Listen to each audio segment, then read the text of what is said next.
Al-Fath, the victory. With the name of Allah, the most gracious, the ever merciful. Prophet, the Treaty of Hudaybiyah is a great victory in that we opened for you the way to another clear victory, which led to the preaching and expansion of Islam. The result of this is that Allah will protect you from the ill consequences of the fault attributed to you in the past and those to follow, and that He will make His favor perfect upon you and will lead you to the goal of the exact right path, and that Allah will grant you His mighty help. It is He who gave to the believers Shekinah, tranquility and peace of mind, so that they might grow all the more in faith, over and above the faith they already possessed. Indeed, all the host of the heavens and of the earth belong to Allah, and Allah is all-knowing, all-wise. Allah has decreed the war against the aggressor, so that He may admit the believers, both men and women, to gardens served with running streams to keep them green and flourishing, the gardens where they will abide forever, and so that He might absolve them of their evils. This indeed is a supreme achievement for you in the sight of Allah. And He has decreed it so that He may punish the hypocrites, both men and women, and the polytheists, both men and women, who entertain evil thoughts about Allah. There awaits them an evil term of calamity.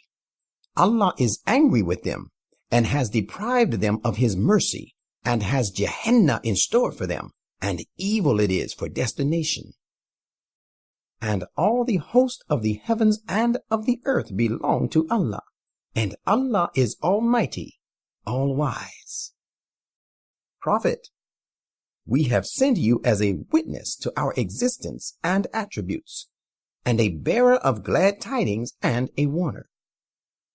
O people, we have done it so that you may have faith in Allah and His messenger, and so that you may help Him in a respectful manner and honor Him, and so that you may glorify Him morning and evening. Prophet, those who swear allegiance to you as a matter of fact swear allegiance to Allah. Allah's helpful and benign hand is above their hands. So he who breaks his oath of allegiance breaks it to his own loss. And as for the person who fulfills the great covenant he made with Allah, He will surely give such person a great reward.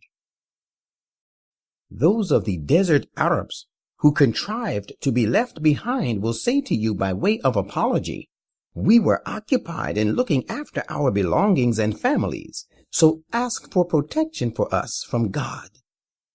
They say with their tongues that which is not in their hearts. Say, who has any power to help you against the decree of Allah if He intends to do you some harm? Or who can avert His grace if He intends to do you some good? Indeed, Allah is well aware of all that you do, and He will treat you accordingly. Hypocrites, nay, the fact is that you thought that the messenger and the believers would never return to their families. This was a thought that was made to appear pleasing to your minds. You entertained an evil thought, and you were a people doomed to perish. Let such a person who does not believe in Allah and His messenger bear in mind that we have surely prepared a blazing fire for the disbelievers. The sovereignty of the heavens and the earth belongs to Allah. He grants protection to the person who wishes to come under His protection, and punishes whom He will.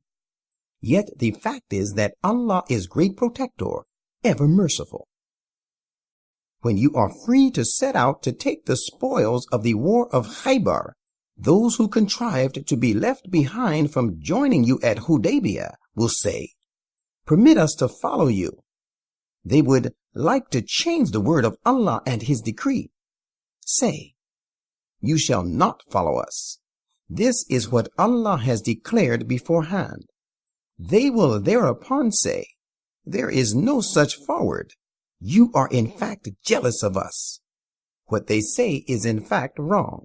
Little do they understand that this is the punishment for their not being present at Hudaybiyah.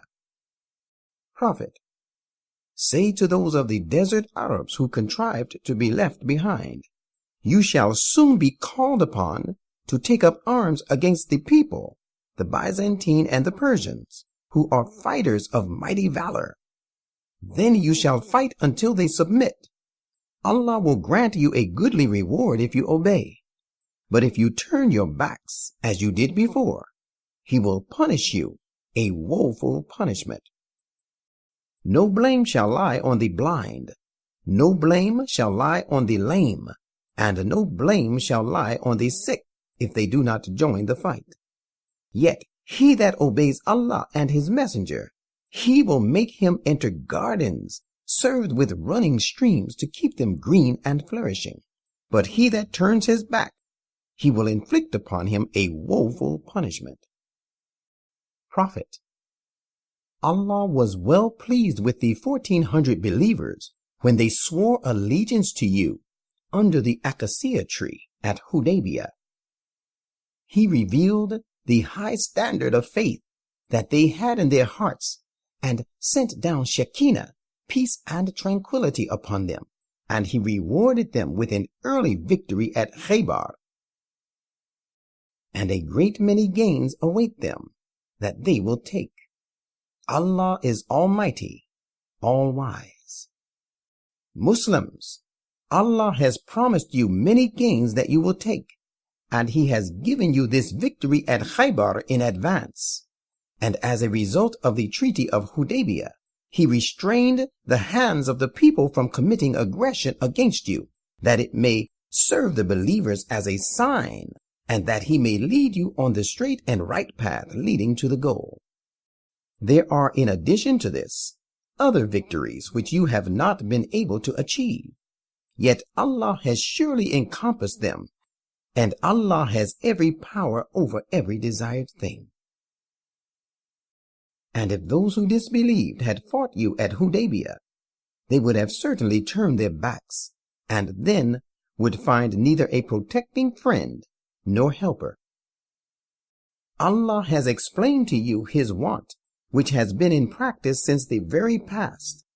You will find no change at all in Allah's want.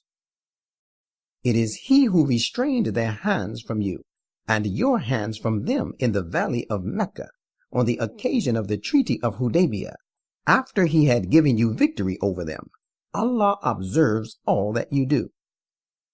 These, your Meccan enemies, were the people who disbelieved and prevented you from the holy mosque, while even the sacrificial animals were stopped from reaching their destination.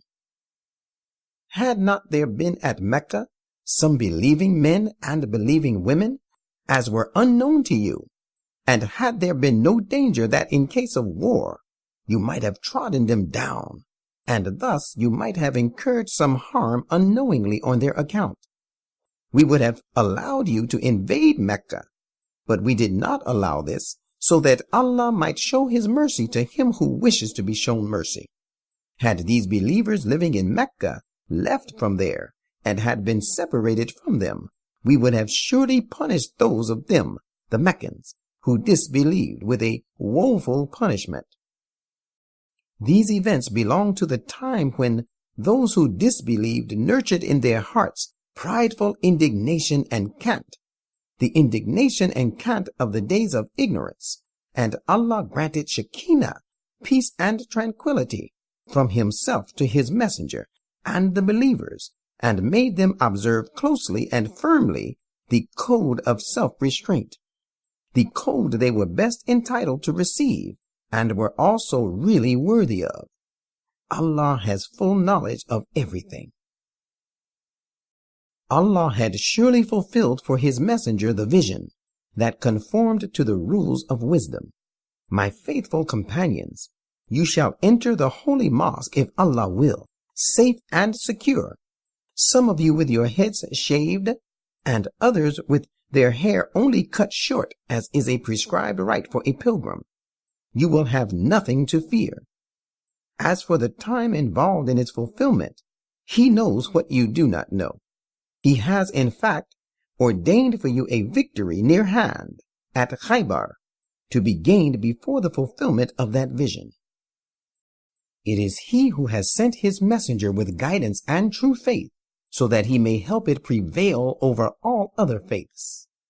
Indeed, Allah is sufficient to bear witness to the truth of Islam. Muhammad is the messenger of Allah, and those who are with him are also firm and strict against the disbelievers to accept their influence, but soft-hearted and compassionate towards one another. Reader, you will find them kneeling and prostrating themselves in prayer. They seek grace from Allah and His good pleasure. Their distinctive indication is apparent on their faces from the illuminous traces of their prostration. Such is the description of these attributes of theirs in the Torah, and their description in the Evangel is that they will be like a seed produce that sends forth its sprout, then makes it strong. It then becomes stout and stands firm on its stem, giving delight to the sowers. Allah will, in a similar way, raise the believers from strength to strength, with the result that He may make the disbelievers suffer an impotent rage because of them. Allah has promised His protection and a great reward to those who believe and do deeds of righteousness.